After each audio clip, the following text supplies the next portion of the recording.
deal with it. I mean, that's my general standpoint as well, Bob. Oh, he's getting smaller. He took the wrong potion. Oh Well, no, that's I how took we're going the to wrong start pill. tonight's cardboard conversation. I'm Pat the Pauper. I'm joined by Pure MTG's Bob. How you doing, Bob? And that's all I've got for you folks tonight. Peace.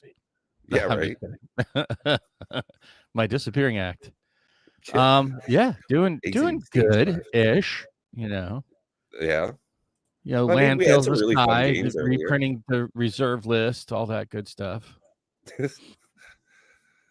Yeah, Yeah. there's been some Can I crazy throw some stuff more? as far as news in Can I trigger Magic the some more people? Gathering the last couple of weeks. So that's definitely something we'll be talking about. I just want to trigger more people. Yeah, right. Ah, I want to trigger people and get the YouTubes to wake up and say, "Hey, you guys are doing good work because you're getting clicks and things and stuff." yeah, right. People, interact. They won't be happy, but they'll be doing things. Mr. Savannah Lyons. Hey, hey, hey. Well, there you go. We got the deer again. There it is. I would really like, Savannah, for you to maybe explain some of what that means. Yeah. I don't know, Pat. Mixed It's mixed info and info and feels feels again. again. Even the same Hmm. persons have opposite opinions. Hope you have some serious debating. Well, that's me. I'm Mr. Serious Debates. I mean, I would say Yeah. of all the people, I'm about it. Let's debate. Mm. Well, let's But I dive don't right in. I don't know what it means by even the same persons having opposite opinions. I mean, there are certainly a bunch of YouTube channels out there that double speak, if you will.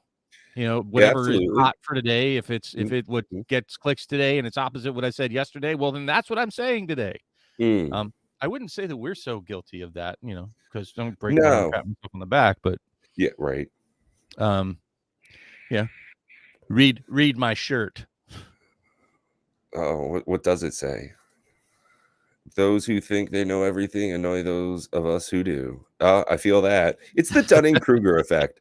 Oh That's my why goodness, sometimes it's the BBDs. holy Yeah, you know me. moly. Hey, how you doing? Feeling What good. up, Feeling Dave? good now that Dave's here. Oh, absolutely. Oh, It is a good evening now. Yeah, Dave, I actually gotta get a hold of you. We should make a trip and get together at Paus's place pretty soon. It should be a fun time. Plus, we got the camping trip a couple of months coming up. Ah, boy, I'm excited for that. We're gonna get some juicy drone footage this year. Really looking forward to that. I'd be really looking forward to that if there was like air conditioning and real beds involved. No, I think this year we're actually doing no cabin, which is whatever to me. I enjoy camping. I grew up, tent camping and stuff. And Dave and the guys, they actually hooked me up with a super sweet hammock. It was a pretty nice sleeping experience. Terrible weather, honestly. First night was like literally freezing, and the second night was just torrential downpour. Great time, terrible weather. So that's camping. When I was you younger, I prepare for the liked worst, hope for camping. the best. When I was younger, I liked camping, but the older I get, no, I'm all about creature comforts. I'm also not about like the nice casual drive somewhere. F that. Put me in a plane. If I get there by plane, I want to be on it. Yeah. I just the older I get, it's like I don't have time for that. Yeah. No, I feel that. I drove like I'd to love to Maine. get fancy, pinkies out and get everybody together at like a hotel somewhere, like I don't know, Orlando. You know what I mean? Yeah. Like go catch lunch at some ridiculously expensive place, like right out, go to the most expensive lunch place right outside of Universal Studios or Disney, like in their compound, but not actually going into the park. Yeah. Where it's like we should $40 all meet a up in person New for a grilled Jersey cheese. and go to medieval times. Yeah, I'm down for that. I'm down for stupid, right? Yeah. I'm down for that. Though I would like to come out where you guys live and do some fishing for some wicked tuna, some wicked tunas. That I would be down for. I like fishing. If you're hanging out with Dave, it's more likely you get some wicked crabs. Ooh. Ooh, you made me really debate what I was about to say. Do love me some crabs. It's one of those times where you want to be the big spoon, just safety first. Yeah. Do I need to camp out WotC headquarters? Hey, man, Do I what you don't gotta. yeah. I don't know if they do fresh releases hot off the line like a chocolatier. I think that would be kind of fun, though. Imagine if you go to one of WotC's printers and you can get, like, secondhand cards, like, all their misprints and miscuts. Well, he's Just talking sell about 'em for the WotC cheap. headquarters, not the printers. Like, I don't Mm, think I should because I honestly, I would probably give them a piece of my. If you guys know me, in person, I'm the same dude in person. You can ask BBD, mm, in person as I am online here, and mm. I'd give them a bunch of shit. I would. I'd be in their ear just like I was at Magic 30, which we have Yeah. some conspiracy, some tinfoil hats I was talking to Pat earlier today about. Yeah. With March of the Machines, so if you want some tinfoil hat Bob conspiracy goodness, hang around for a little bit. We'll talk about that a little Mm. later. But no, what an interesting week with the landfills. There was updated Yeah. videos for that like today or yesterday. I think Solar God said some stuff about that. Rudy was Oh, talking about the stores getting their M30 finally. yeah. Yeah, that's what I've heard, that, those are starting to get shipped out, that people are getting, tracking numbers and stuff, so interesting time. I'd like to see what they actually get delivered, how many go out, but I think that's a good thing for, honestly, all of the LGSs that receive the product. Sure. No matter what they do with them, free stuff from WotC is, even if it was done in a time of pressure, I do feel as though it's a goodwill movement. Sure. So, I agree with that. I think it's sort of, like, we got this poop grenade. What do we do with it? And, yeah, right. Yeah, that's just yeah, to give it away at Magic 30 and give it to the LGSs. Just give it away. How can they bitch about us giving it away? Well, they yeah. can. Right. They do. And you know what? It's likely to drop drastically in price for a time.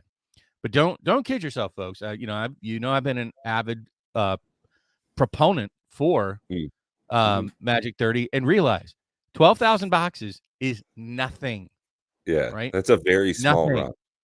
Yeah. Think about how many people play Magic. I mean, like, Mm, seriously, even if it's 1/10 the size that they say it is at 40 million and say there's 4 million people and there were only 12,000 boxes, which means that's 48,000 yeah. packs. That's like, of all the people that play Magic, like, Mm, what is that? Like one in a 1,000 gets a pack? One out of every 1,000 people plays Magic gets a pack? That's not very much. Or even if it's like 1 in 100. I don't know. Whatever it works out to. It's really, really yeah, small, that's like right? 1 in every 3,000, something like that, if you're going off of 1,000,000. And, Brian, no, I don't think they're, getting their packs from the, landfill shipments. No, I don't There's think they're getting dirty packs. honestly, my thought on that, the whole landfill, debacle, whatever you wanna call it, I honestly think that those are just damaged boxes. There's a number of them that if you kinda zoom in on, you can see that they've already been opened, they've got their stop tape broken. So my thought on the whole photographic evidence that we're seeing is things that were just already damaged. Probably something wrong with the chemicals that were used. They might have had the wrong concentration of an ink. Something might have gotten contaminated, water damage, something of that nature. I think they were unfit to actually give out. I don't think it has anything to do with overstock, nothing of that nature. That would be absolutely ridiculous. As you can see by the pallet of Legends boxes that they had lying around in a storage facility for years on end, I don't think they're getting rid of Modern Horizons 2 or MTG 30 boxes. I do honestly think that it was just a print issue. I don't know why they were disposed of that way. You know what? There's so many things that it could be. Like, it could Right. have been a shipment that got caught in transit somewhere, and then the receiving Mm, entity, just said, mm. well, no, I don't think you can recycle Magic cards. I think the That's composition of Magic cards exactly, makes Bob. it impossible. You're not able to recycle that product because But of the composition in their ink. Even because it's colored paper, you're not able to recycle it. And with the blue core, you'd have to bleach all of it as well, making it a zero grade product. You, so they're either crap. way, even if it's like the biggest conspiracy you can think of, let's really think about this, folks. Mm, 5 pallets of mixed Magic product has no real impact on the Magic market. And when you're mm. talking about the printing boxes in the quantities of the millions, right? Well, 5 You know, pallets, it's if you think about it, 5 pallets is a Rudy Friday night special at right. best. Yeah. Like, that's So pre-order that's not even pre-orders on Amazon. Like, 5 pallets of boxes is nothing. Coulthard& Cards has gone through probably 5 pallets of boxes at this point. Like, it's yeah, I mean, yeah, well, probably more at 45,000 packs. I yeah, mean, let's say divide yeah, that by, we'll just say on average yeah. 30, right? Because And I think this is a great example of what we were talking about while we were playing some Commander raids with Mr. DJ Longhair. While we were chilling and hanging out and turning cards, you had a great discussion with us about how much red herring action is going on in the MTG news community. it How is. so much attention right now is focused, and we're even doing it because it's kind of the zeitgeist, but talking Well, it's the about news. the It's the news yeah, this week, so we're talking about it, whereas, like, mispricing in Magic products Oof. is a whole separate news thing, where that is where some attention should be going because that actually affects players. And on top Yeah. of that, there's so many other rather interesting things people could cover as far as a news item. One of the things we have on our podcast outline this evening is, what would you do with your money? If you wanted to buy a box of Commander Masters for $350, $400, I personally would rather buy 3 boxes of Ikoria. Seems like a better deal to me. So stuff like that. And everybody's focused on a news item that does not affect them in any way except for hype. Well, and what I'm hearing around the community. So, to kind of bring this to a finer point of what Pat was saying, part of the conversation we had earlier today is, I've been watching all of these different content creators. I've been looking at the numbers, been doing some thought exercises on Magic, and we're focusing, I believe, as a whole, as a community, unlike the D&D community, which had a very focused outrage at something WotC was doing. And it's like shiny keys, like Penn and Teller. Look over here. Don't look over here at what I'm actually doing. And that's what Magic 30 is. I mean, when you're talking about 12,000 boxes, the impact on the market. So there are 12,000 boxes of call them proxies, call them whatever you want. They don't have an impact on virtually any players. Most of the players don't have any cards that were reprinted in a non-tournament legal fashion. Mm. So Magic 30 had no impact on the Magic community other than something to rally behind and get pissed off at. Now, that doesn't send a very good message to WotC on what they need to fix. Right? Okay, fine. We won't ever reprint a collector's edition set again. I don't think that's going to help any of us in the community, right? That doesn't actually fix what the things that are crushing our Magic souls, if you Mhm. will. And that is the rate of reprints. I'm not saying that there aren't other valid concerns with the Magic, you know, community as a whole and things that are impacting other players, like maybe the variants cause more problems for some players, screwing up their set collecting ability, or the high price of packs or, outside the reach of the poorer folks in our community. All these different things have some, curled foils bother the shit out of players who want to go play a Magic tournament or people that, collect them at all. There are so many different things that they're doing that are bad, but are they the Mm. real problem with what we're looking at as a community as a whole that plays a collectible card game, right?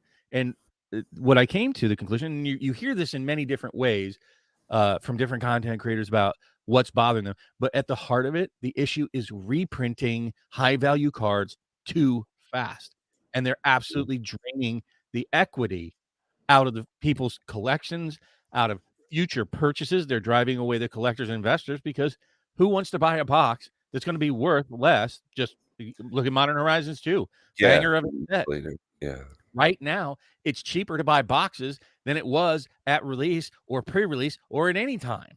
They're cheaper now than they ever have been. And you could say that about a lot of the products. Look at all the collector boxes that have come out in the last 2 years, right? All of them Yeah. are like down below their release value. Yeah.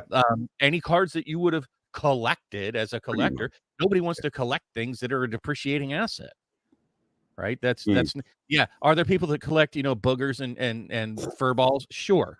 But that's not what we're talking about here. That is not what Magic does. That's not what Yeah. has helped it stay a healthy, collectible card game for 30 years, right? Mm. There's this, you know, and if you think it is, think about what people used to do with their collector binder, right? When they're trying to Mm. build their collection.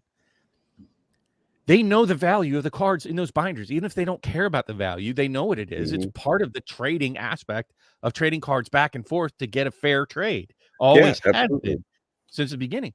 But nowadays, if you were to try to put together a binder of like cards over $10, over $5, over $1, Mm. like that's a nightmare because they depreciate. And if they reprint this set, you know, you're constantly having to shuffle around those binders because things are Mm. losing value. There are far Yeah, fewer cards that are going up. So you're yeah, going to have to take them out of the $10 binder, take them out of the $5 binder, take them out of the dollar binder. You know what I'm yeah, saying? yeah. So yes, collectors are very keen and aware of the value of cards. Mm. Investors, psh, everybody I know that's investing is not. Like, quite frankly, that has just come to a screeching halt. Yeah. People aren't collecting.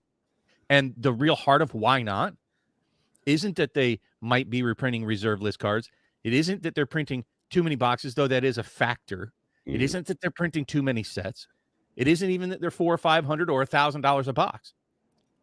It's that everything that WotC is doing is introducing reprints, whether it's Secret Lairs, whether it's the Mystical Archives in Strixhaven, whether Yep. it's the The list. artifacts from Brothers War, or Yeah. 3 to 4 reprint sets in the span of 12 months. Yep. Commander decks, everything that they do is a massive push to drain the value economically of cards that did historically have value. Looking at Yeah. you, Imperial Seal, looking at you, Fetch Lands, looking at you, insert X card here.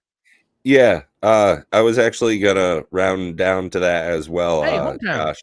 And thanks for stopping by. Again, wonderful conversation we got to have last week. Really appreciate you coming through and helping support the channel. And if you guys haven't checked him out, Hometown TCG is doing some great stuff. So make sure you hit like and subscribe on a couple of his videos. Yeah, And genuinely good honestly, dude. I think that with Phyrexia, all will be one. And I don't want to call it Paubo, is Pablo. they are introducing some new cards, some actually interesting changes to mechanics with the difference in toxic, the way that it's doing damage and not giving -1/-1 counters, changing things up. We're seeing a lot of new cards coming out as well, and some pretty good ones. That Mondrak Dominus thing, pretty slick. In Kamigawa and in New Capenna, saw some pretty cool new cards. So I think that there is still a lot of creativity to it, but there's just so much product coming out. And that includes, like Bob saying, master products, remastered products. You're getting all these different special edition and different ways to get those. So I think they are going to the well a whole lot. Well, actually, I think there is, new gameplay to a degree, Brian, and I agree with what Pat's saying. Is it's not a problem with the art over at WotC. It's not a problem with the gameplay design over at WotC or new cards. I do think that yes, new formats like what we're trying to create with Commander Raids is a healthy way to go. But the problem is higher up. It's with the constant focus on growing the brand at a ridiculous rate. I mean, realize that, there was somebody who did some really good work out there, and I can't remember what it was, but it was just very recently. They showed like total sales for Magic the Gathering in 2016 was like 300 million. Total sales in 2017 was 325 million. This very gradual step of 25 million a year. And it was literally like clockwork year after year with the steady growth. And then when it hit 2019, it went from like 375 million up to like 775 million in 1 year. Like, what did you do to revolutionize it so much that you brought twice the players? And then the next year it was in 2019, it was, I'm sorry, 2020, it was 995 million. And then 2021 was 1 billion, right? So, or maybe that was 2022. Yeah, I have the years kind of off a little bit, but it was this gradual step up, and then all of a sudden, bang, all the way up. It wasn't WotC doing that. They benefited from, a black swan event of the pandemic hitting, plus Jake Paul Mm. making collectibles, for bored Yeah. people at home, plus the government giving out a bunch of free money. This was Mhm. not good design of growing a brand by WotC that did this. It was fluke happenstance. Right? Mm. And now they're cashing in on it, and they're struggling to make ends meet. So they're not really focusing on things that have made it a great product. Yeah. You're trying to cash in on it in something that's just unrealistic. And Mm. what they're doing is causing what I believe is, and Pat and I talked about it. And we believe it's an opinion, but I asked him today, I said, how long is it going to take for the fetch lands to recover from the printing from Modern Horizons 2? He says, Yeah, well, and my what do you answer was mean? just no, as in, like, they won't. They're not ever going to go back to the prices that they were previously. Well, I don't that was think he they'll. first said, "What do you mean by recover?" And I Yeah. said, "Well, he's like, "Well, they're already recovering." I said, "No, I Mm. mean recovering to the prices that they were, Yeah. but before the reprinting, just even getting equivalent to what they were before the reprinting started happening for Mm. Modern Horizons 2." And he said, "No. No, that's just not going to happen, like ever." And I would say that he might even be correct. There is a saturation point at which cards will not recover, right? That they will just be too plentiful looking at you, like Soul Ring. I mean, how many decades and like centuries will have to go by before those things are worth like $100 a piece? Yeah. I'm not talking about the masterpieces. It's just there's too many in existence. Yeah. So again, the reprinting of all the other things, warped cardboard will not kill Magic. Too many No. sets won't kill No. Magic. It just means people Well, won't and buy it. that's one of the interesting things. Yeah, like, all of the things that they can do, and it won't stop the machine at this point. You know, But the reprinting can. Oh, If you make absolutely. everything And so diluted yeah. that like you were saying that the $100 cards become $50 cards, and then the $50 cards become 25, and so on all the Yeah. way down to where no card is above $5. The Yeah. game will die. It'll just straight die. It will not persist. They won't be able to sell the boxes at $400 to people to crack them to make the cards those prices. And Right. it's not like it's going to be arbitrage. Once you kill an audience, do you know how hard it is to regain an audience member that has said piss Mm. off? They don't come Yeah, back. They don't right. give you a second look. Yeah, all the channels I'm not gonna resubscribe to after Yeah. I've unsubbed. Yeah, that's just not a thing that happens in the market. And I think that that's a really good point because at this point, it feels to me like WotC is trying to make all cards max out at $50. So if they keep doing that, they can't charge what they are charging for boxes. It's just not going to work out that way. Well, we had that conversation with Hometown, if you're still Yeah. here, about, me challenging him that they'll be the best selling boxes of all time at the price point, because I can't imagine what they could possibly put in them that won't quickly hit arbitrage and just Mm. tank. Like, I Yeah. don't know what you could put in the boxes, set boxes, that's going to make them $400 and maintain a $400 price point, Mm. I right? think they're just, Even throw things like Force of Will and Mana Crypt in mm, there at this point. I mean, mm. you have to hit them all at this point to make it worth. You It's know what like I'm the old saying? school Pokemon. You got to catch them all. Yeah, and at that price, you have to get your big hits to get your money In back, every and a box, lot of them. Yeah, you can't do it's that. it's just one of those product lines that I'm not in for. I think I've made that actually particularly clear. Is that for me, out of Commander Masters, only the Commander decks themselves Same thing. is something that I've got on pre-order. I've got my stuff locked in because I think when they start showing off some of those brand new cards that are going in there based really powerfully for Commander, I think, yeah, it's going to be a banger product. Absolutely. Well, but here's the thing. Like, even those, like, let me ask you this: like, all Mm. the what makes the Warhammer 40K decks so expensive isn't necessarily, yes, it is a factor, the art that's on them, right? And let's say Oh, yeah, in yeah. a year they reprint those same decks at $20 a pop. Oof. You think that the Warhammer 40K decks are going to maintain their $70 a piece value? No. No, And I let's don't say think they do that. that same thing, like whatever 10 cards are in each of those commander decks that they come out with a secret layer that drops all of those new cards in a new secret layer.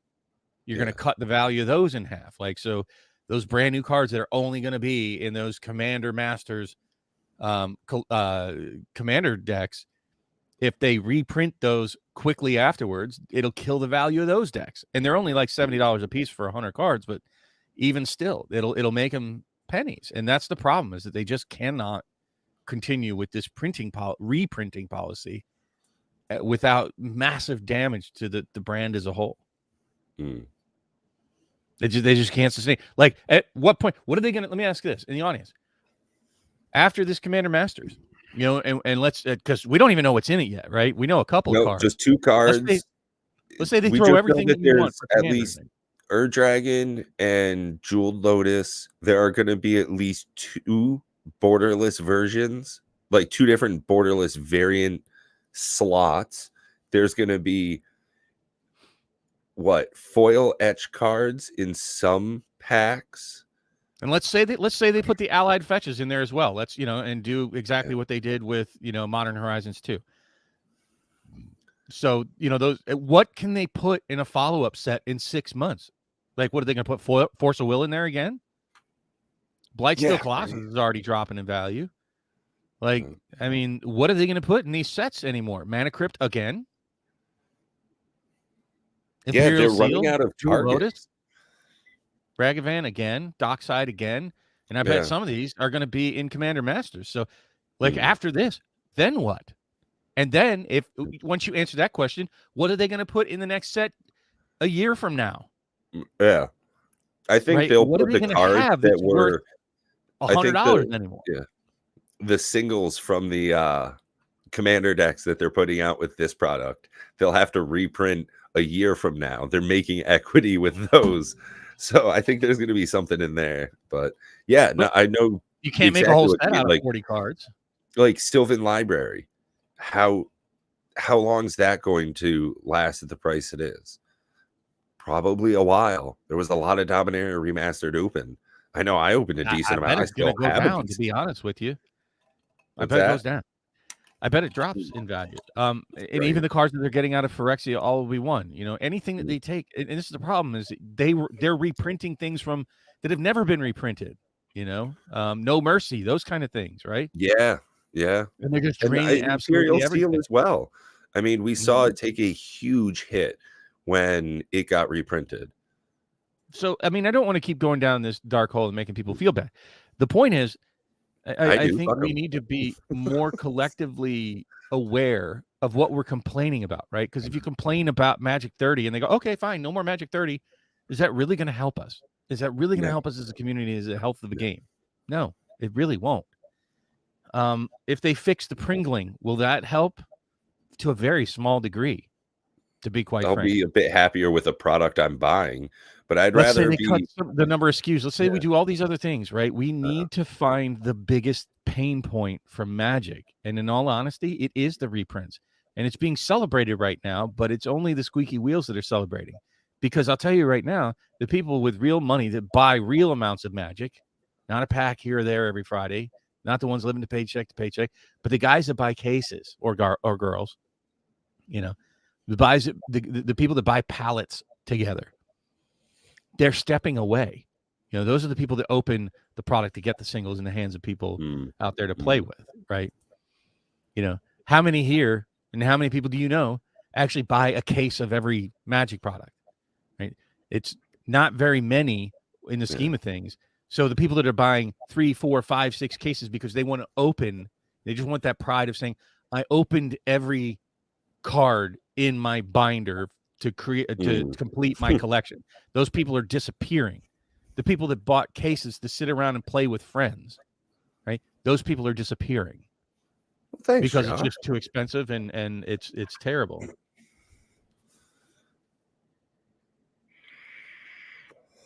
I think that in a way I can agree with some of Josh's comment here, is if they keep producing new sets at a fast enough rate, they'll be able to, in a way, sustain that reprint speed. Not at the rate that they are now. I think that a 6 to 9 month remaster master set cycle is too aggressive.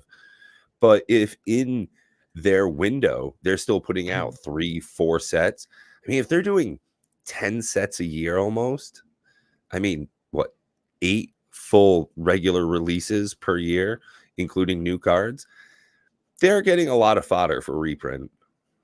Well, I'm trying to understand what he means there. I would love for you to clarify on that. Just God, I'd love to have you on so I could yell at you again. I love this conversation. Great. But I think I disagree. Okay, we'll start with I disagree with you guys about reprint equity compared against newly designed interesting cards. I don't know what that means. I honestly don't understand what that statement is saying. Reprint equity compared against newly designed and interesting cards. I don't think we compared reprint equity against newly designed or interesting cards. I don't even understand that. What I'm saying is that they're reprinting cards of any value so rapidly. Like, they're clearly not going to be able to continue that trend. They're borrowing against equity that has been built over 30 years. You can't continue to make new cards that are just going to get drained in a short period of time because they've already been reprinting, right? They're already reprinting faster than they have historically in the past, with high value cards. As in, I don't think they are over relying on the reprint pool. Ooh, I disagree heartily with that. I think they are heavily relying on the reprint pool. But rather, they're designing more and new and interesting cards. Not high value. We're not saying that they're not creating great, interesting cards. Those cards just don't have any value. They drain so fast. I mean, look at any set that's come out. The high dollar cards just drop, like one in a set, right? If you only have 6 cards of value a year, but you're reprinting reprint sets that have hundreds of cards in them every year, and you're reprinting 4 reprint sets, every year, that's just too many cards. Right. You're not creating 400 new high value cards per year. They just don't create that many. I don't think they're making that many, but I do believe that they are making newer cards. Every year we are getting go back cards. Now, Josh. No, bring it to me. Both barrels, baby, to the face. In the face. If you know Shooty McShootface from Borderlands 2. Shoot me in the face, bro. I want the healthy, well-thought debates, right? And honestly, we're kind of getting off track here. I'm not trying to prove how smart I am about looking at all this.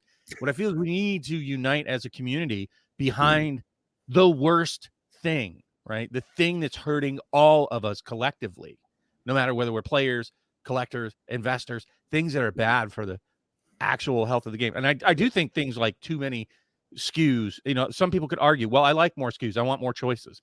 Too many variants. Well, I like a lot of variants. There's people that say the thing, or there's too many sets. I like new cards. Fine. You can have arguments there, but I don't think you're going to find any single person out there that says, I like losing all the value in my cards. Right. There's a difference with skipping out on sets because it's not financially responsible. Sure. I don't buy everything. Engage with the product you want to engage with. Blake's absolutely right. That's smart investing, marketing 101. Same thing in the stock market. You don't buy every stock. Right. When you go to the grocery store, you don't get every single thing. But the problem that I see with Magic right now, what's that? I said, you don't buy it. I have a huge shopping cart. I don't know what you're talking about. Yeah. But the problem for me right now with Magic is that the value you get goes away. It is now, right? And that's just it. Yeah. That's the point I'm making. But beyond that, and I don't want to just try to convince people, like we're preaching. Unless you're long-term sealed, like that's the thing. If you're okay waiting 3 years on a sealed product to start, but I think that's going away is a thing. Even that I think is dying, right? Right, even and that's a great example of that. Is to me my flagship Magic products in the last couple of years is going to be Ikoria and Commander Legends OG, right? So reprinting Jeweled Lotus, what's the value in opening Commander Legends original anymore? Right? And your chase card, your $100 card is now going to be in mass. It's going to kill Ikoria. Right. And that's going to be the next thing. When Triomes get reprinted, what's the big hunt in Ikoria. I mean, why doesn't the Ozolith get thrown in Commander Masters? It's a It great will. card. It'll get thrown in Practically somewhere. right. Yeah. So So why do no, you want to open that that's what I'm saying. product? So like having Shadow that Spear. sealed. Shadow Spear is going to be on the horizon Hmm. next. The Great Henge. You Yep. know, all these things. Vorinclex, that thing's still like Sure. Oh yeah. $70-$80. All of the elementals out of Modern Horizons 2. Yep. They're just going to filter that down, right? They'll say, "Oh, hey, we threw out all these great cards," and then they'll reprint them. Yeah. And they'll keep reprinting till like what Yeah. Pat says. I mean, look, Sylvan Library was huge. There's so many cards that were huge. Look, what was that green card that didn't have a reprint? And most people know that went into Dominaria Remastered. You were talking about it, Hunting Grounds or something. Oh yeah, Hunting Grounds, a green and a white. Yeah. And If you know, you have look 7 at the or more value of that cards. thing. Oh You know, yeah, it was Oversold Cemetery, I think, was another one that was like Yep. that. Yep. Urza's Incubator. You know, Yeah. Well, that's still that did take a big hit, but that one because it was a pretty rare insertion. That was but that's what I'm hard to saying. get. If let's But say they yeah, reprint that in Commander Masters, and then let's say they right. reprint it again next year, right? Yeah. And you say they don't do it, but look at Urza. Urza's been printed what 3 or 4 times in the last Yeah, 3 I think years. 3 times now. Yeah. You Absolutely. can't have an annual printing of a card and expect it to hold any No. kind of value. And it's definitely trickled down. It was, over 50 and now it's pretty much a $30-$35 card depending where you're looking. You talking about Urza? Yeah. No, he's 23. Right, that's what I'm saying. If you're looking on MTG stocks, it's on the higher side, but then you click onto Card Kingdom even. Yeah. Yeah, so and my point is that if we bitch about things that really are not What up, Benson? impactful, to the health of the game, and Hmm. they just address those, right? Then they get to say, "Look, you asked us to do this, so this is what we did," right? Mhm. But meanwhile, they're doing the thing that's way worse, right? They're doing the thing that is just awful in the background. And that's what I'm saying is that we're not a united community. We don't really put a lot of thought into, as a community of creators, into the things that are detrimental to the game. Cynthia clearly rejected out of hand that reprinting cards hurts their equity by saying there's a number of factors that cause cards to go up or down. Oh my God. When they're saying, hey, you're reprinting these too much, Imperial Seal. Mm. Ren and 6, all these different things that they just reprint far too often to try to get them in the hands of people. Yeah, guess what? Sometimes you have to keep that cookie out of reach of the kid. Yeah. Sometimes you have to be cards going to be expensive and out of your reach. Yeah. In order to make anything worth value, because there's a poem, and I don't know it exactly. I was quoting it to Pat today about World War II, right? And it went something like this. I'm paraphrasing, folks. At first they came for the artists, and I said nothing, and then they came for the Jews, and I said nothing, and then when they came for me, there was nobody left to say anything. And what that means is, yeah, you might think that reprinting them today helps you, or whatever they're doing might be in your favor at the moment. But when it comes for the cards that you like, when it's your cards that are dropping in value, not just the sealed because you're not a sealed collector, or not just an entire set because you're not a set collector, or not that, these variants kill set collecting. But when they come for the thing that affects you most, there will be no community to stand on and say, hey, WotC, stop doing things that we don't enjoy as a community. Because we're just bitching about everything that comes along because it's popular. Yeah. Man, my video just wants to keep going out tonight. Where's it going? Yeah, I don't know.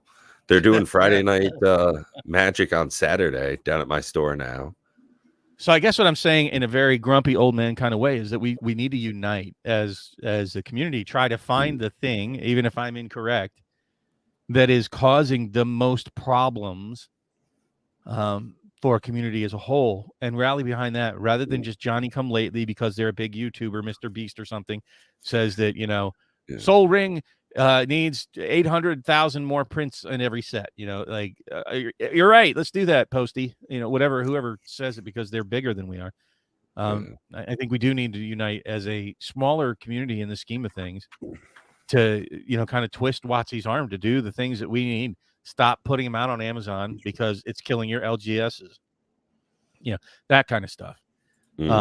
Whatever it is, because I bet if you ask an LGS what the biggest problem is, the fact they're selling on Amazon, right? Right. So, yeah. That the biggest competitor in the world is one of the biggest companies in the world. Yeah. So, that they can't compete because, they buy the product. They're forced to buy it 6 months in advance. They have to have it on hand. They have to have pre-ordered it. So it's sitting there sucking up, equity, or not equity, but their capital. Yeah. And it's, as a company, especially small companies, you can't afford to have your equity, damn it, your capital tied up in product that's not moving. You need to rotate through that. You need to be making money. You can't wait and have, like, how many of us could wait to get your paycheck once a year? Like, that would be dead. Like, that would be awful. Right. And you can't have that that's what we're expecting. Just, hey, buy these boxes and wait 5-10 years before you can sell it at a profit. You can't do that. You'll die as a store. So I guess, as a store, that might be more problematic. And that's what I'm saying. Sort of, we need a laundry list as a community to, be heard at WotC and Hasbro. Say, hey, these things are very bad. Not just you made $1,000 product and it angered me. Like, you think about, did that really affect you? No. If you didn't buy it, and if you don't have a whole bunch of beta cards, and you didn't have collector's edition, which most people don't have any of these things. Yeah. Then how did it affect you in any way? Right. It straight doesn't. Yeah. How did it hurt the market? It doesn't. Yeah. Not enough of them to affect the market. And I agree, Benson. The decline of the LGS is part of the overall downward economic trend. That is true, but it's being exacerbated rather than buoyed by Hasbro, right? The Amazon dumps are definitely, without a doubt, and I don't have to be an LGS owner, deadly for an LGS to buy products more expensive than what Amazon's releasing them at, and then 6 months later they come out and just cut them out at the knees. I mean, they're forcing. We talked about it a couple of weeks ago that, I'm changing my buying habits, waiting for those post-release mass drops. I'm a Commander player. I don't need to have the newest card right now. I can wait. I can proxy. I can wait. I don't go to tournaments. Right? The tournament scene is not great. And like, they want to go entirely online or mostly online. Even when I was at Magic 30, like, the biggest representation of the tournament scene was the Magic the Gathering arena, weird, in person. Like, they had all these people playing on computers sitting across from each other. I'm like, that's a weird thing to do. But, so most of these tournament legality questions don't affect most players, right? So again, Magic 30, not really something that hurts people. A landfill dump, not really that impactful to anybody except for the guy that took those pictures. Even curled cardboard is more impactful. At least all of us are touched by that a little bit, but we don't play tournaments other than just being an inconvenience. Would you stop buying Magic cards simply because the foils are curled? No, I just buy fewer foils. Like, I don't buy the foiled secret layers. I don't buy collector boxes because it's all crispy. So I guess as a community, what's causing the bigger problems? And most people that are getting out because they're liquidating their entire set, trying to just go talk to Anger Collections. That people are trying to liquidate their collections now. Yeah, I know. I'm certainly getting rid of a lot of singles. Well, you're hearing it in different ways, like buy list. Like, just don't kid yourself. Buy list is a way to liquidate your collection. But how long do you think it is before they shut off all the buy lists? Or buy lists will be, a waiting line to get cards to them. Yeah, to where, we're not buying those. I already experienced that when I went through it. It's like so many cards that just they're not buying at all, and most of them were at like 5-6 cents a piece, and I'm like, man. Even rares at like 10-15 cents. No, thanks. I'll just keep it. Yeah. So I was like, no. And most of them, they weren't even buying. Right. So it's like, well, that was kind of garbage. I don't want to sell the ones that are hot bangers because I actually use most of those in like my Commander deck. So I want those. Those I want to keep. But at any rate, that's Yeah. I'm just saying the reprints. If they don't stop it, Mm. that will kill a huge part of the game. I mean, Yeah. that's my opinion. Yeah. But again, we're so disparate on the things that we all hate about Magic, right? The things that Mm. impact us most, like the LGSs is Amazon, the collectors and investors is the reprints, and too many products coming out and too often coming out. That. Mm. But we certainly need to be more united on what the real issues are we face, and then make sure WotC hears that. Mm. I think it's difficult to get through to them as a company because they're focused so much as a company. And it's funny because it doesn't seem like they pay attention to their audience all that much. Or if they do, it doesn't show in a way that I really know. Well, I love how they said, we listen to our audience and we'll make sure that we distribute our products at the right pace this year. Like what? I don't think anybody cared that you had a bunch up of products last year. Of all the complaints I've heard out there, none of them were like, man, can you believe they delayed the Infinity for 6 months and then released 4 products back to back to back? That was like a minor gripe, if anything. Yeah. And it certainly wasn't problematic for anybody. Like, okay, cool. You screwed yourself by releasing them that close that people just living paycheck to paycheck can't buy them all. Okay, Yeah. cool. Yeah. Whatever. Bad stewardship. Yeah. Luckily, I was smart enough to cancel my Infinity orders anyways once I saw the product. Only buy the stuff you want to engage with. I did not want that. I engaged. I liked it. Yeah. I liked it, and I still like it. I know it's not a great financial value, but I said that before. And we'll see where things end up in 10 years. I mean, Yeah. I don't think that you can use, I said this recently as well, is that I love how a lot of people are pointing to like their historical track record over the 30 years of their experience with Magic and how it's been successful for them. Well, they've changed the game, folks. I mean, things have changed drastically, right? Mm. Blacksmiths were great until they weren't needed. And yeah, the horse guys were, the biggest people in town until the car came along. Yeah.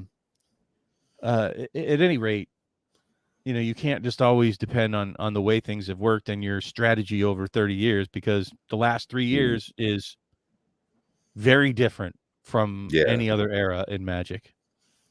But speaking of which, I did see the Frodo card. That's got me thinking. Like, I want to make commander around that Joker. I don't even have him up, but yeah. So clearly, he's going to be a new Orzhov commander. Like I'm already talking about. Look at that! I'm already talking about a set that's 2 sets from now. Or should we go? Should we delve into what I think might be a tinfoil hat now from March of the Machines? Yeah, sure, have it. So you're getting an exclusive here, folks. This is from my. It's just a hot take, and it's like really low % chance. Like I'm going to say a 1 or 2% chance that this is true, but it's fun to fantasize and imagine what could be in tinfoil hat. So I'm going there right now. When I was in Vegas at Magic 30, I had the fortune of being able to bend the ear of Mark Rosewater for a good 2-3 hours. And I got to speak with Aaron Forsyth here and there, for a good hour while we were drafting the mystery boosters. And I got to drop a few bugs in a few people's ears, and I kept pushing, please make PvE, please make PvE. So, I mean, that's why we made Commander Raids. So we know that they're rehashing to some extent, but in a new way, the plane chase cards. Now, what's interesting is I got to sit and play with Gavin Duggan. If you're not familiar with who he is, he's one of the co-creators of Commander. I got to sit and play some games of Commander with him in Vegas, and he's the one that brought out the plane chase cards, and it was a very interesting way to play Commander. It was a new flavor. And that's not what I'm saying, because we already know that aren't they putting them in the Commander decks themselves, like 10 in each Commander deck? Isn't that what they said? Something like that. So we know they're going to be. Why are they using? I don't know. We know that they're going to be adding plane chase cards, right? So that's one of the few things I really need to look at pre-ordering the Commander decks, because That's the only thing that really, really piques my interest anymore. Because of Commander Raids, is the Commander decks certainly have my attention more than most other pieces of the product. But what if, because there's been some scuttlebutt around Magic's going to go through a big change in March of the Machines. There's been like Twitter buzz and all that kind of stuff. Yeah, I don't really know exactly where it was. I think it was on Blogatog. Isn't that where all that example was, or was it Reddit? I think it was Blogatog, where Mark Rosewater was talking about how there's going to be a big change in Magic around March of the Machines. What if they introduce a new PvE format there using the Plane Chase cards as the boss monster, as the big thing to fight against in a PvE co-op format? And we're all fighting against the Phyrexians. And the Phyrexians are the boss. Uh-oh. I don't hear you, Pat. Oh, it's because I had my microphone muted. That's why. I was like, are you messing with me? Yeah, right. I'm fucking with Bob now. No, I think it would be all. I'd be very interested to see Magic the Gathering as a PvE format. That's why I've been such a big proponent working on it with you and Matt and everybody in the server. So I would love to see Wizards do more with it. It'd be nice if they help provide a product that would be enjoyable. Well, But and it's not out of the realm. It's not just pure tinfoil hat, because they're the ones that created the boss monster format, which is a progenitor for Commander Raids. They created that. It was very underdeveloped at a minimum when we played it in Vegas. And let me tell you, every table was full. Like, that was a very popular format there. The problem was, like, there was just, question after question for the judge. Those poor guys and girls, they had to answer a lot of questions they just didn't quite have the answers to. And that just signals just how underdeveloped that format is. But WotC created that. That was something they created before I even put the bug in their ear. Who knows? Maybe they've been spying on our Commander Raids Discord and getting ideas from us. But I think it's a very low % chance that they'll add a PvE format along with March of the Machines. But it would be great if they did. I mean, we know that they're putting those Plane Chase cards in, and if the Plane Chase, it sounds similar to the to the arch enemy thing, Benson. The difference is somebody still has to play the arch enemy,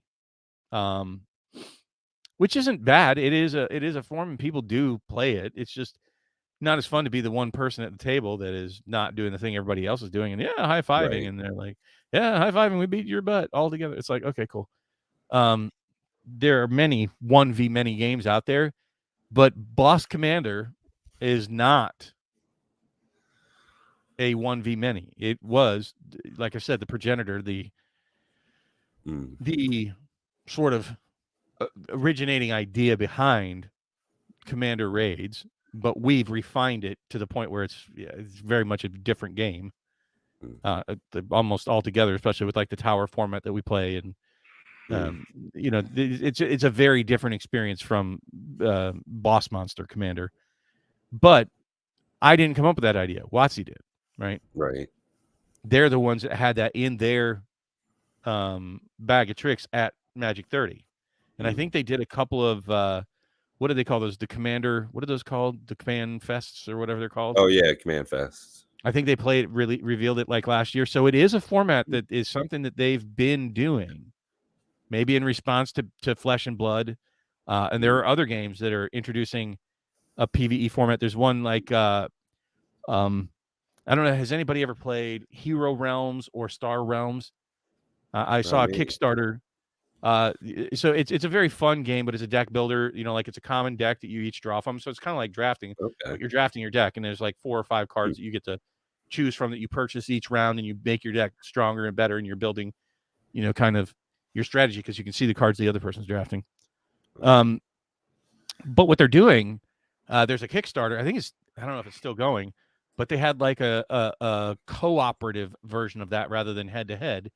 That's doing this. They have like a dungeon deck that's doing that sort of tower mode style of thing in that game. So there are more and more games out there, card games, that are delving into the PvE space, right? There's a bigger audience there. Yeah. So it would surprise me. I don't know if it would surprise me.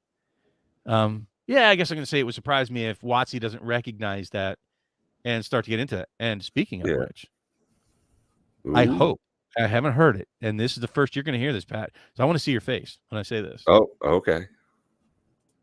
Because I don't think it's going to happen right away.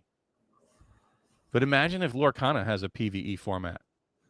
Well, so they haven't said what their gameplay is Right. or how many players. Like, we don't know if it's multiplayer or not at this point. More than 2. They've got so many options, and it's so early in their life cycle as a product. They could do so many different things. No, I Pretty agree. much none of it would shock me.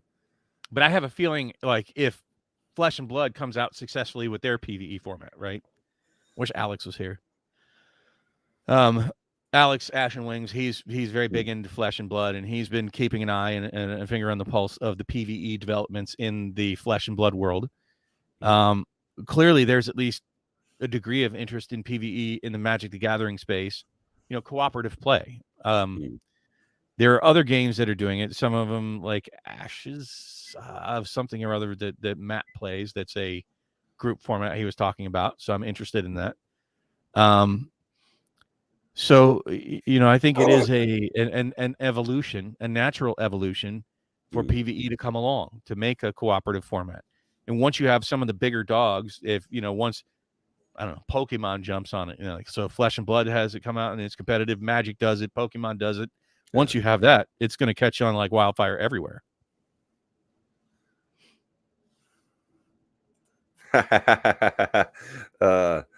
Okay. So, with all due respect, after covering Flesh and Blood for a year and a half, they've been screaming PvE from the mountaintop for just as long, if not twice as long, and nothing has come of it. No, well, I was speaking with Alex about that. He was talking about how there's supposed to be some announcement that they're coming out with. Like, that's why I said I wish Alex was here, because I know, Hometown, you were talking about PvE. But I think once it does, it's going to be like Tinder, right? It's going to be like, boom, as soon as it catches fire, and I don't mean Tinder, the dating site or whatever the hell that is. I'm talking about like Flint and Tinder. I thought that's exactly what you meant. It's going to be like gasoline. Once it ignites, it's going to flash. It's going to be the big thing, I believe. Anybody play the One Piece TCG? The fuck I out of here. haven't seen anything about that. No, I'm going to go with nobody plays. No. Although I am really interested in the My Hero Academia trading card game. No takers. Oh, my daughter is the only reason I have even seen that at all is because my daughter liked My Hero Academia. Oh, I love that show. Why do channels? But she's bigger into oh God, what the hell is that? Small market, I guess. Well, maybe that's one of those things, Benson, is the more you niche down, like a couple channels cover the entire market because YouTube's worldwide. So yeah, maybe they're getting 20,000 views because there are 20,000 people in the whole world that play it. It's the my daughter's bigger into Genshin Impact. What? I have no idea. Maybe I am an old man and missing out on some stuff. I've never even watched One Piece, more than an hour of it. I tried, but it's a show. I didn't even know it was a show. Yeah. Oh, yeah. There are going to be things that are outside of my wheelhouse for sure. Yeah. I can't cover everything.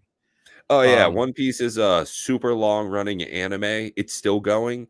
It's got like 1,000 episodes. No kidding. Like well over 800. It's just way too much for me. I mean, that's one of the things that's kind of interesting about Weiss Schwarz is that they do those thematic products. So I am interested in other TCGs, how they do their marketing, how they're doing their power levels, how they do their play structure. There is a lot I should look into. I honestly don't know. I got into it with one of those guys. It was like, where the heck did this come from? less than 180. Hey, that tracks, Let's see. Go back to your dying game. Yeah, I mean, I'll tell you this: we had one video that popped off like 35,000 views, and we were only like 500 subs. So yeah, I think one of my possible. biggest videos was 13,000 views, something like that, and that was before I hit 1K. And it was me just doing a review of Gavin Vierhay opening a box of Double Masters 22, like way before it came out. So I can't yeah. speak to One Piece. Like I said, it's outside my knowledge base. I don't know, and quite frankly, but like I said, you're not going to innovate the space in any of these existing games without something like a PvE, without a new way to play, right? Mm. And some new set or some new card printing process is not going to suddenly make it go, ooh, now that they make, triple hollow foils, well, shit, now there's 5 times as many Magic players. That's not a possibility. Unless it's like Yu-Gi-Oh from the TV show where it actually like pops up out of a thing and you can go see it run around on a battlefield. If we're doing augmented reality stuff, that's one thing, but that would be like the big step that you're talking about. Is Well, that and huge leap forward? Well, the way I look at it is, I was going to do a Mm. whole thing, and I went and got numbers and was looking at different things. I compared it to the MMO games of old, right? And when I say MMO games of old, let's talk about Ultima Online, EverQuest, and World of Warcraft. Dark Age of Camelot. Yeah. Dark Age of Camelot's in that mix, and there are others, right? And prior to World of Warcraft coming out, Star Wars Galaxy came out before that. Mm. The big dog in the space originally was Ultima Online because it was the first. It was the progenitor of all of it. But when EverQuest came along and it was far more immersive, it became the king. EverCrack, back in the day. Many of you are too young to know this, but it was the it thing. It was the Magic the Gathering of the time, and it was very, it's a very hardcore kind of game, and there was a lot of competitive parts to it, and Ultima Online was a competitive thing until they changed it to not be competitive, and it was dying. It was killing it off. The gankers, the griefers. That's one of the first games where that was a term that was born. But World of Warcraft was kind of made fun of before it released. Too cartoony. Who is that going to appeal to? And then even with like the beta release, people were saying, "Oh, it's too easy." There's like exclamation points above their heads or whatever. It was just like it's handing it to you. It's so easy. Yeah. A child can play. It's too simple of gameplay. Looking at you, Lorcana, and you laugh because you look at the history of what did World of Warcraft do that none others. It tripled the subscription base in the first 3 months of EverQuest, which was the big game, right? It was the big MMO. That cartoony game that was too easy appealed to the casual player. Yeah, crushed it. I mean, it set new standards for what a game should be. Yeah, it is the gold standard MMO. It is the easiest to approach. Walks you through like a window licker on what you have to do in the game. It is the easier thing to do. It appeals to the casual player. It is the PvE of MMOs, right? Yeah.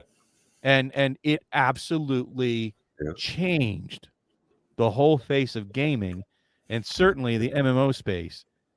And like I said, you need some other catalyst like that, switching from the highly competitive environment to a more casual environment, because I hate to say it, but in all things, there are far more casual players in all games than there are hardcore players. Sorry, that's just the fact. Yeah. No, I'm with you 100%. Like the amount of people that are really, really into chess versus people that just like, play chess from time to time. Yeah, 100%. I'm with you. There's far more of us out there, and I'm a casual gamer. I mean, and I think Commander is a great example of that. Like people that kind of like just want to fuck around and play Magic. I mean, that's like what what is the competitive side of Commander raids ever going to be? Yeah, right. Get out of here. Whereas, like, even in Magic, how many people want to play Commander the most casual and forgiving way versus competitive? I want to go to tournaments. You know, I want to win 60 cards, man. That's my life. No, that's just not that much. I mean, No, yeah, I mean, you're casual. right. It's evident that the biggest format is the most casual one Yep. by a lion's share. It's not a little bit. It's a Yeah. lot bit. So, you know, to take that to its next logical step would be the PvE changing from competitive to co-op, right? So and what I'm saying with all of that is, you know, the competitive world will it, and I'll say this, the competitive PvP players in all formats are the far more diehard tryhards, right? The ones that will invest their whole life into it, right? Yeah. Yeah. So you will have a more fanatic, you know, fan base that is competitive and PvP and tournaments and whatnot. And they'll spend much more of their paycheck. But when you have 99 times more players spending a small part of their paycheck, you know, would I rather get, you know, 25% of one person's paycheck or 1% of 10,000 people's paycheck? I'll Right. take the Right. 1% of the 10,000. Yeah. Thank you. And I mean, that's why Amazon is making such great revenue. It would be my thought, expectation, honestly, with how they're able to deliver Magic the Gathering product, is they're able to piecemeal it, and it's always cheaper, pretty much 95% of the time, to buy off of Amazon than it is to go to any of my local stores. Just Oh, and it's easier too. I mean, you don't even gotta leave your house. yeah, yeah, You don't have the like awkwardness because it's like they put Magic the Gathering in like kids sections and whatnot. So there is somewhat of a yeah, stigma of walking over to where, you know, there's 5 kids standing around looking at Pokemon and Yu-Gi-Oh! And I reach over on the same shelf and grab a Magic box at Walmart. You know, it's like, okay, that's a little awkward. I don't care. yeah. It's whatever for But me. Yeah, I'm just saying, but it removes stigmas because you're buying it in the anonymity of your own house. It is delivered yeah, to your door by Amazon tomorrow. yeah, You know, it's like, yeah. yeah, and it's killing the LGSs. I get you. Yeah. But at any Mhm. rate, I was just saying that, you know, the catalyst for propelling the game to that next step, to propelling collectible card games to that next evolution, it feels like it's there. It's like I don't know what to do in the video game space, right? Like I don't know where do you go from where we are? Like it feels like the pinnacle to me was MMOs. Like I did this whole thing on you know, video game evolution, starting from Pong, going to, you know, Donkey Kong and Pac-Man into Space Invaders, and then Yeah. Mario Brothers, and, you know, the other side scrollers and arcade games, and they got a little more complex. And then Warcraft came along, Orcs versus Humans, where you're playing with people across the world. Because until that moment, I had never played a video game with somebody that wasn't in the same room as me. Right. So in 1993, I'll never forget it. Maybe it was 1994.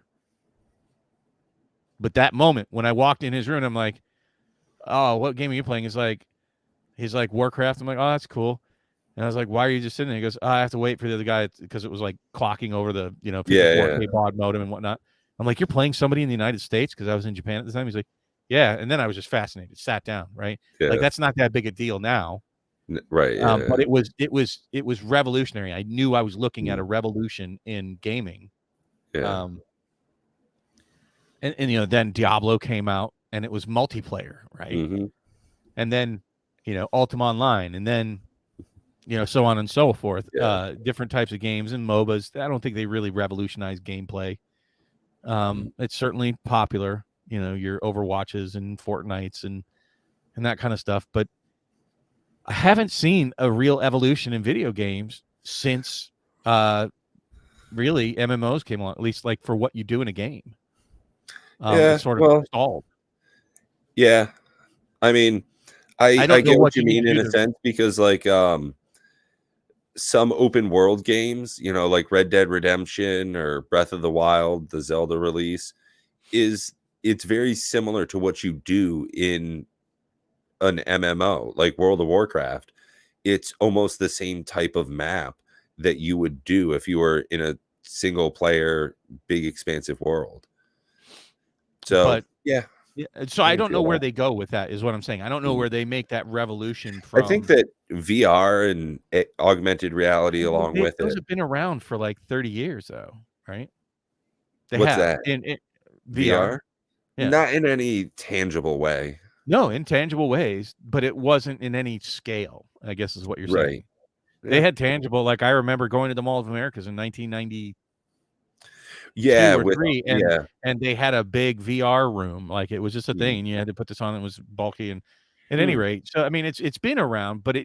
it hasn't like caught fire. There are so many other things that are Yeah. problematic, but I don't know where that goes. What I'm saying is I don't know what the evolutionary step is for video games, but I Yeah. do know that PvE is an evolutionary step for CCGs. That's where they Mm. can go to innovate to that next step, to a new space, a new frontier, right? And they can really like.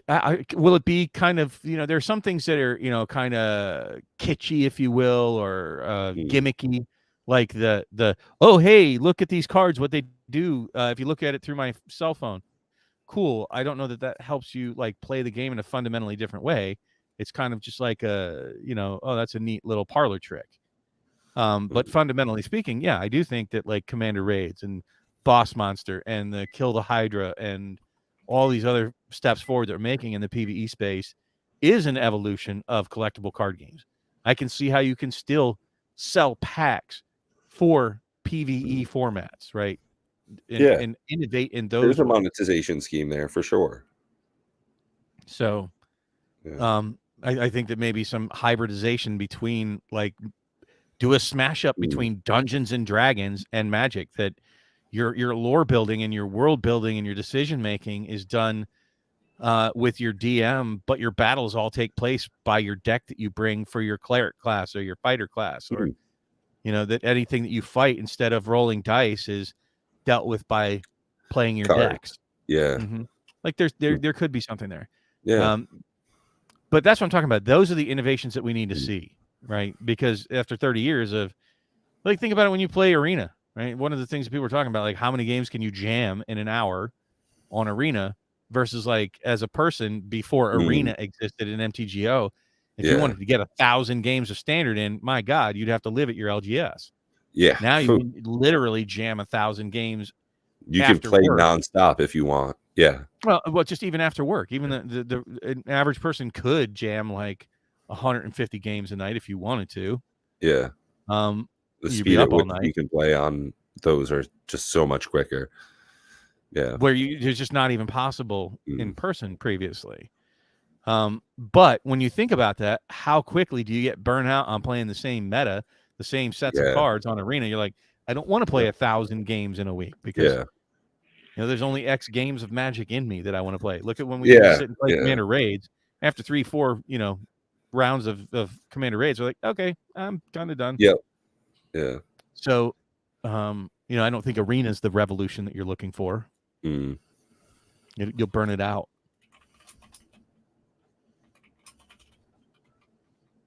And I think Magic does need a type of innovation, revolution, if they want to continue to make more money, right? And that's where I was going with that, is that rather than draining the equity of the cards that you have, innovate in the space so that